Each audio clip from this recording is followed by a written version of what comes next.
Morning YouTube, it's Joe here, part-time eBay reseller scavenger from Southeast London. Just got back from the car boot sale and wanted to show you what I've been picking up.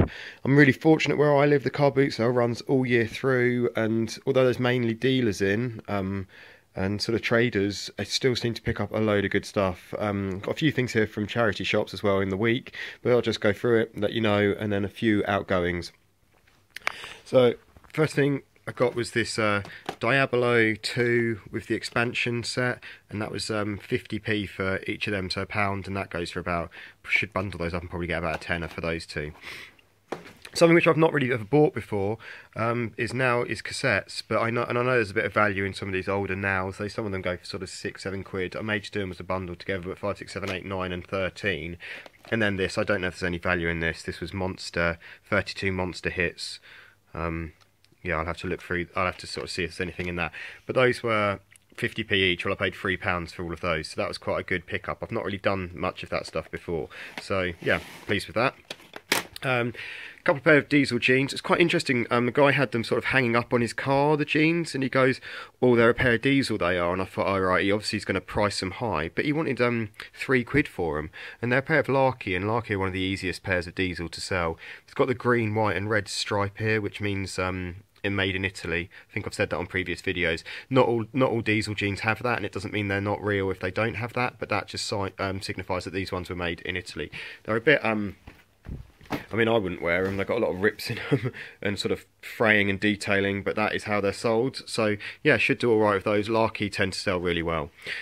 And then these ones I picked up in a charity shop in the week. This is a pair of Vicar 8ILs, 32-34, so good size.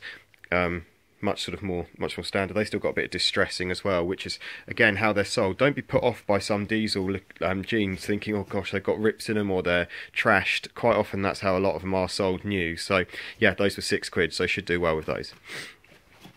Picked up a brand new and sealed Miracle of 34th Street. That was, I think I'm just going to keep that as a gift for someone for next Christmas. This, definitely the pickup of the day. I remember this when I was at school, Muzzy, and I knew there'd be a bit of money in it, but I didn't know exactly how much. I asked how much they wanted for it, and it was £4, and basically it's a sort of a language course for kids.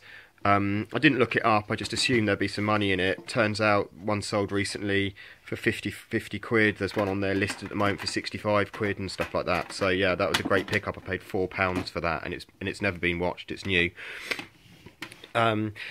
Trainers did alright again with trainers. Got a little pair of Nike Air Force Ones. That's just that will rub out. They were £3. This pair of City Courts, Nikes size 7. They were £4, which isn't bad. They're not a great seller, but they should do about 20 quid. Really good condition. Pair of Timberlands, tiny little Timberland boots, toddler ones. They were £2. Should do well on those. These Nike Air Max, again I've put my light on, they've got special reflective laces. I bought those ones and a couple of other pairs. I basically paid £3 for those. These ones are your Converse leather sort of padded collar ones. They're quite worn actually around the edges, but in terms of these which sell, the white ones and the leather ones tend to do pretty well. They're quite dirty, but I can get a lot of that out. They are missing a bit of the rim here, it has worn down, but the tread's still pretty reasonable. Yeah, and for £3 I should still do quite well on those. Should get about 15 to 20 back on those. These Puma suedes, high tops, they were £3. I bought those off a guy because I sort of try and keep on his good side because he has good stuff. There'll be a bit of money in those, but they're not great.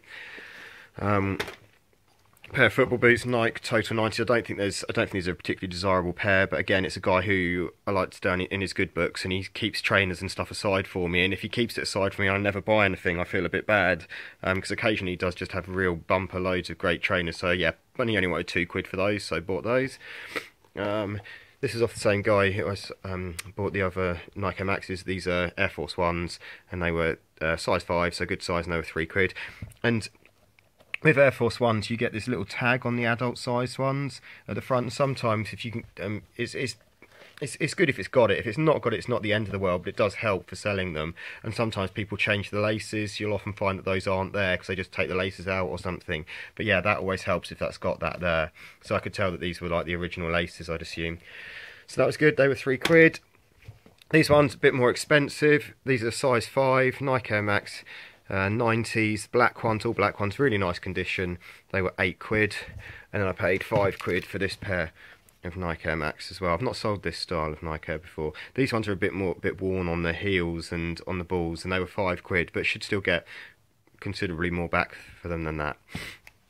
I bought a GameCube lead just for £1. You can sell that by itself, but it's worth holding on to it if ever I pick up a GameCube which is missing that. And then I bought this Hawk figure for £50 from Legion of Doom. The Titan figures, they're from 1991. There's not a huge amount of money in these wrestling figures. Some of them have good value, and I had seen in the past that Legion of Doom ones do alright. Sadly, they only had the one figure. If they got the pair, that would have been great, but I just thought I'd pick that up for 50p.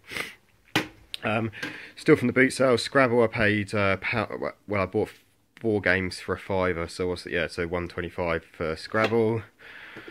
Cluedo, which is in really good condition, it's all in there.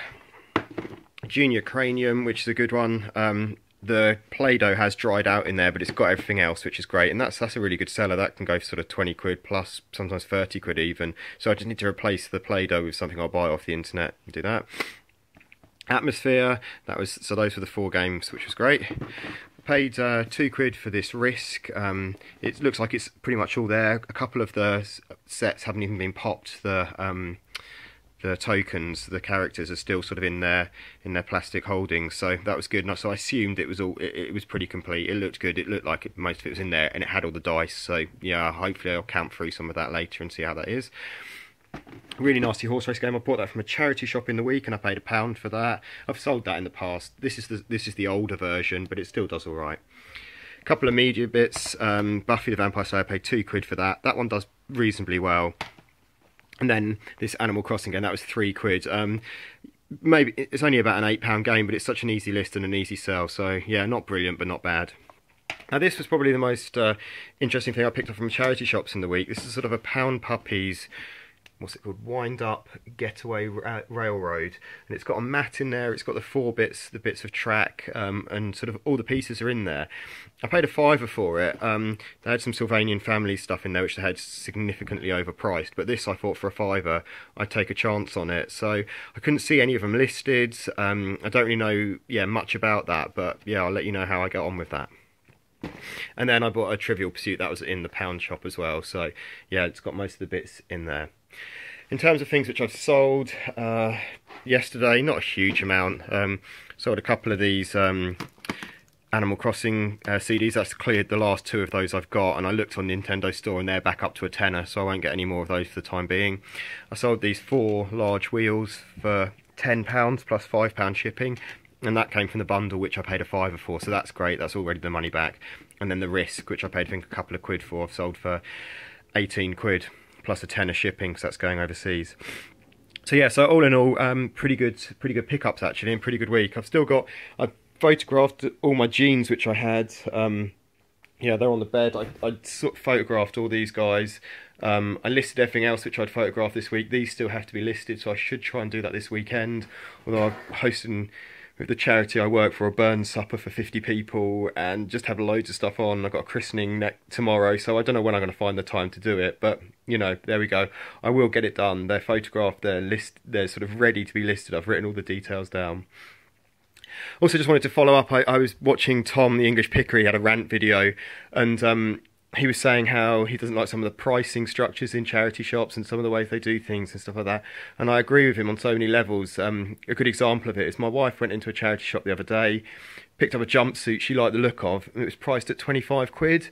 And just nobody is ever going to be paying 25 quid for it. It was nice, but you know, it's sort of like a £4 or £5 thing you'd expect to buy. And she'd said, you know, if it was like 8 quid, 7, 8 quid, she would have bought it. So we left it. We went back the following week, and that same charity shop had everything reduced, like all women's clothing reduced down to £1, and that £25 jumpsuit was now £1. So obviously my wife bought it then. And it just goes to highlight, if they'd actually priced it at a sort of a reasonable price to start off with, if they put it at 5, 6, 7 quid to start off with, they would have sold it. Instead, they price it at a stupid price and end up having to clear it. And I'm sure a lot of shops do that. They end up having to rag stuff or clear it, or I don't know what they do, pass it on to other charity shops rather than just pricing stuff sensibly. But saying that, for all the bad charity shops, there's some really great ones. Around where I live, there's one, and they price stuff so yeah, just really well. Like jeans, sort of name jeans, 6, 7, 8 quid, which seems pretty reasonable, I think. And then, but you know, rubbish jeans and naff jeans, they sort of do them for 3, 4 quid. So yeah, I really like for every bad charity shop, there is a really good one out there as well. So yeah, good luck to everybody. Hope you have a good week, and I will speak soon. Oh yeah, one other thing. Maybe I'm being greedy at the moment. I got an offer from China for the Predator boots which I had for 300 quid, but I turned it down because the guy had no feedback, and the address was all in Chinese, and I've just read certain things it's perhaps not worth doing. Saying that, a guy contacted me saying how much would I take for him cash, and he lives sort of not too far away. So we'll keep you posted about those. Cheers guys, have a good week, and I'll speak soon. Bye.